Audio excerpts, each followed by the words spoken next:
Hi guys, it's me, Karen. Hope you guys are doing well. I'm gonna do kind of a beginner's project today. It's something I've been thinking about the last couple of weeks, and I've got my very first market I'm going to attend. So believe it or not, yes, it's my very first market. They're really hard on me because of my age and my physical restrictions, but this one is short and sweet, and it's an evening market, so I think I can do it. And a friend of mine is also going to be there offering massage, and so she said she'd help me. Anyway, I'm thinking of lots of different things to bring to the market and things I can create pretty quickly. So this is going to be, of course, using gemstones, because you all know that's my thing, but mainly it's going to be simply putting different components together, and it'll be like a double strand necklace with a focal point, or focal piece. So I don't know, I'm leaning towards this because it's the flower of life, and so you know, it fits right in with the metaphysical theme. And then I've had this set aside for a very long time just because I really liked it. So I think I'm going to use that. But goodness gracious, you guys can get so many different large charms for, you know, necklaces that are really, really cute. And they're not all that expensive. And I get most of my stuff on Amazon, you know, but there's Etsy, there's lots of independent sellers out there, so much to choose from. The gemstones we're going to use today, and I don't work in beads very often, but I'm trying to up my game, as I've recently told you. These are some really cute lapis lazuli little nugget beads. They're pretty tiny. And then this is a variety of peridot because I couldn't afford them any other way. Peridot is super expensive. So these are itty bitty nuggets. These are like 4mm beads. There's even some little faceted ones, so that'll be on a different one. I'm thinking that with this and this with this. Now, the couple of ways, well, I guess we should talk about bales on these pendants first. And again, variety is just off the chart. You can get so many different bales, prefab bales, or just put jump rings on there, or make your own wire wrap ones or whatever. But I had gotten a ton of them before, and the first round I got were things like this, and they came in different colors. This is like an antique copper. This is like a patinaed one, a bright silver one. There's the gold. There's the antique gold. And then there's these pinch bales that are just, they do just what they say. They pinch on. There's these kind of pinch bales that kind of dangle. They pinch on this way and dangle this way. Here's just gold, a variety of gold, and I'd also gotten those in this kind. And yeah, these I think I got from Michael's years ago.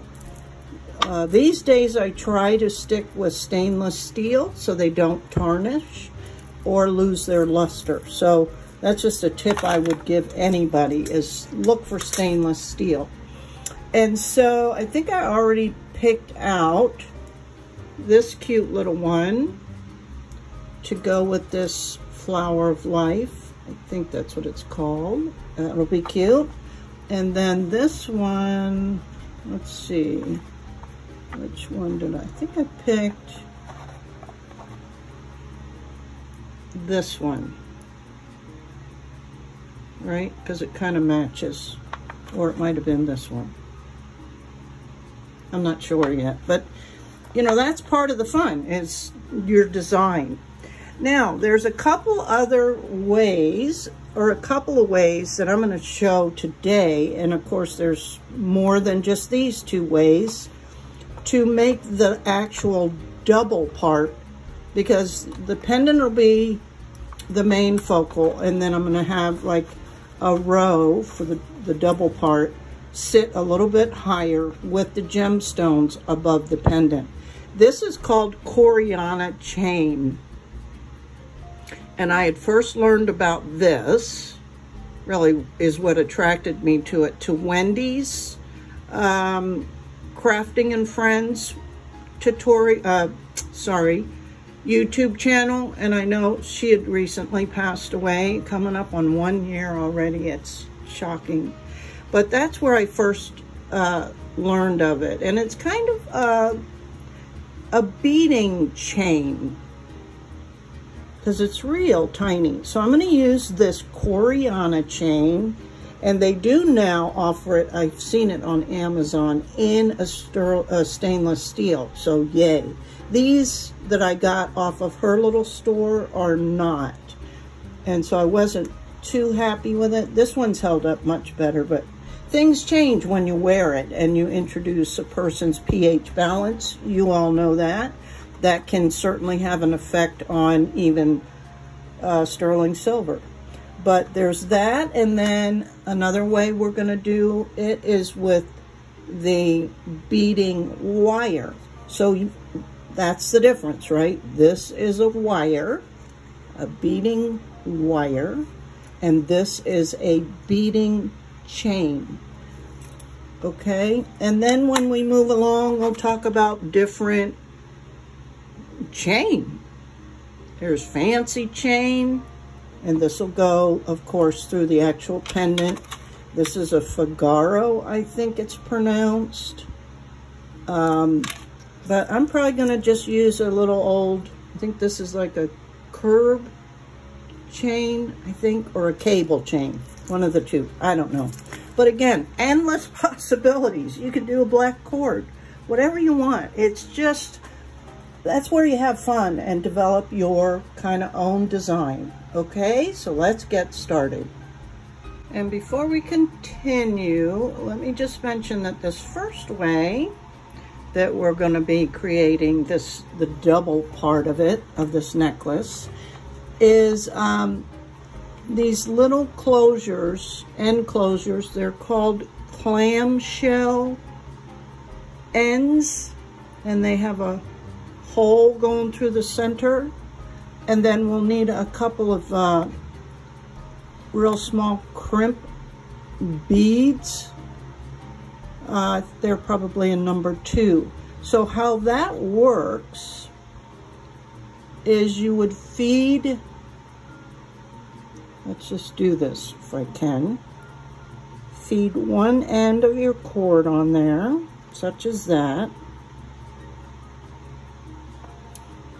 You'll put, oops, a crimp bead on, and you know, guys, this stuff is super hard for me, so bear with me. Okay, so you feed that on the end. Oh my goodness. There. And then, of course, you can have just regular pliers, or if you have crimp pliers,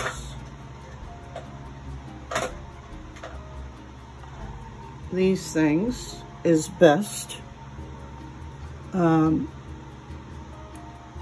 So the first end is easy because it's the first end.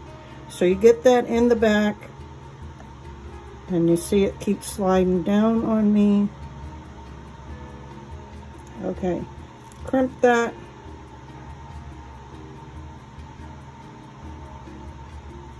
And pinch it over. And give it a tug, make sure it's not going anywhere. Then you can cut this end off.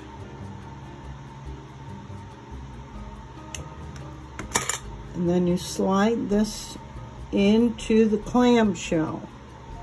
And for extra support and strength, you can give it just a little dab of glue, super glue, or this is that Aleene's glue. It's a metal glue, jewelry and metal glue, right? And then that'll dry. And then this will roll over, Beethoven. And you can use your round nose, put it in there. Right, something like that. And then you'll start feeding your beads on. And I think I'm gonna use, I have these, again, I try to get stainless steel these days. I'm gonna use a 3mm silver stainless steel and just feed it on there. I won't waste your time. I'll be back after I get this on. Kind of hard to visualize how it's gonna look just yet, but something like this. I made this about 3.5 inches long, this gemstone part, and I can add or take away. So I'm not gonna finish the end of it yet, but I'm just still kind of looking at things. So now I'm gonna move on to this, and then we'll have a better idea once we put this together. And this is just going to attach with a small jump ring. So let me do that, feed the chain on, and I'll lay it out and see how it looks a little bit better. Okay, so I just got a, soft beading mat and laid it out. And I like that. I like the length, that's 3.5 inches. The chain is about 20 to 22. I'm not gonna cut it off yet. I'm gonna really focus on this and then decide how long I want the overall look to be. But this I like. So what I'm gonna do now is find the center and then go ahead and finish this part just like I did this end, right? And leave a little bit of play in there so it can, have some movement. So I'll do that off camera because I already demonstrated how hard that is for me. And you don't need to see that again. But I'll be using a little crimp bead. And you can see why this is so hard for me. And a little clamshell. So this is what causes me all kinds of grief. Right? And I don't want to share that with you. I already did. So let me do that off camera. Attach it up here, because again, I'm not sure if I'm just going to attach it with the existing loop that's on this. I'm feeling like it's going to need a real small, a real small jump ring, something like these, and to give it more movement. So I'll be back with that.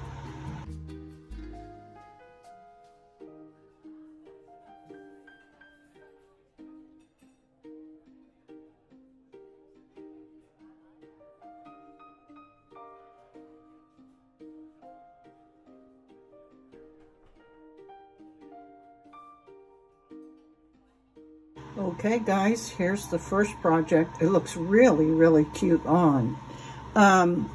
What I ended up doing was I shortened it like about 1 inch on each side. So it ended up being just around 20 inches or so. I wanted to make sure that it laid nicely and, wasn't overlapping or anything. And then the closure I used was one of these toggles. Super cute, kind of goes with it. So what do you think?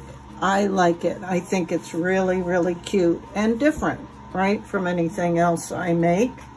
But yeah, so I just measured, I found the center, of course, once I got this on, measured about where I thought it might be, knowing I may have to make some adjustments. But this ended up being like 2.5 inches from the center. On either side, I attached it and then did a lot of trying it on, and that's when I decided it was overall a little bit too long and shortened the ends a little bit keeping in mind that there was much more. There's like a half an inch on the end for this toggle and really not much on this end. So you got to keep all that in mind so that this is dead center. So those are just all little things that you learn as you go. But I think it turned out really cute. I'll put it on a bust and show you. So there you go. I really like it. I think it turned out super cute. Okay, I'm going to move on to the peridot one, and we'll see what we come up with that.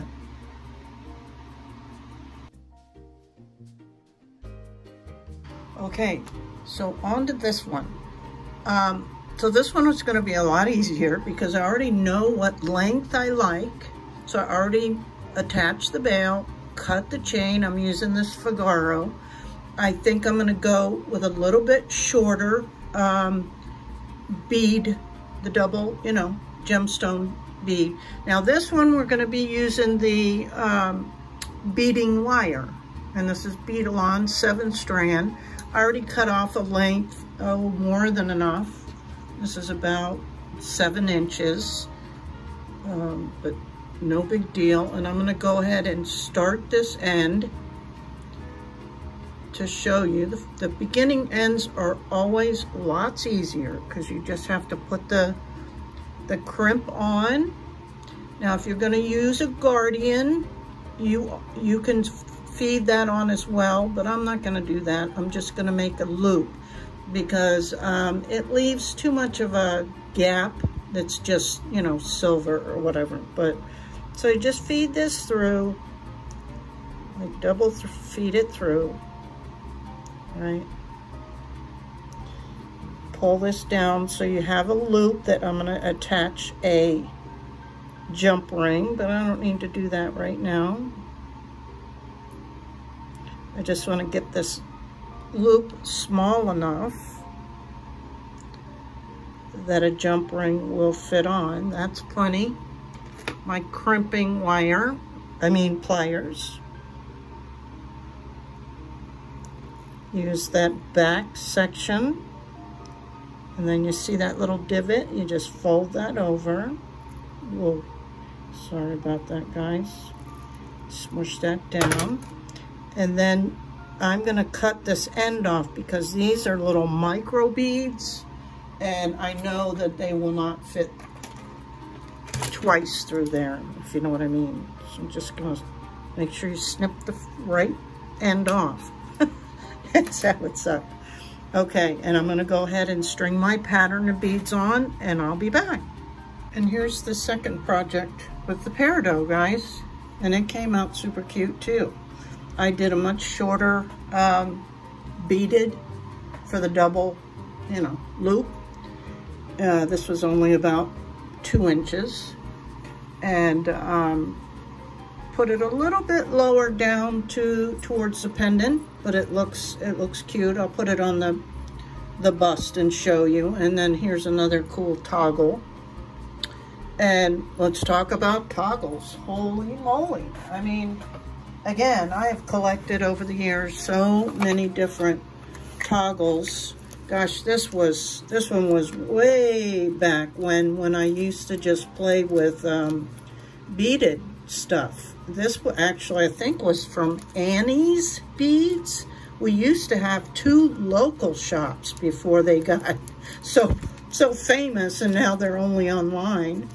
This is just like a leather cord, but this is sterling silver.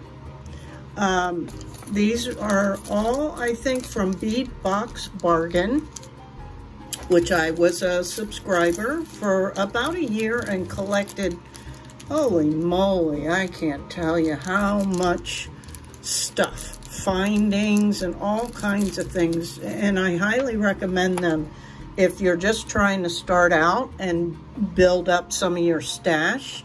They're fantastic and very reasonable. I think when I joined, it was only about $15 a month, and you'd get easily $60 to $70 worth of supplies, including beads, findings, chain, charms, all kinds of stuff. So check them out.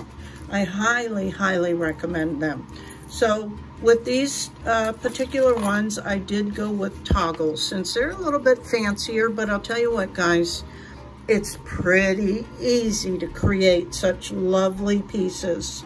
And I know that some of the customers at these shops will probably buy these up quickly. And because I'm into the gemstones, they're getting a little bit of gemstones, they're getting a little bit of metaphysical properties as far as charms, and they'll love it. I use different chain styles, and so anyway, what do you think? Which is your favorite, the lapis or the peridot? I'm on the fence. They both look fantastic, really, with the right outfit. And they were both made a little bit differently. This one with the beadle-on stringing wire, and the other one with a Coriana chain. Okay, guys, thanks so much for your support. I appreciate it immensely. And until the next video, bye.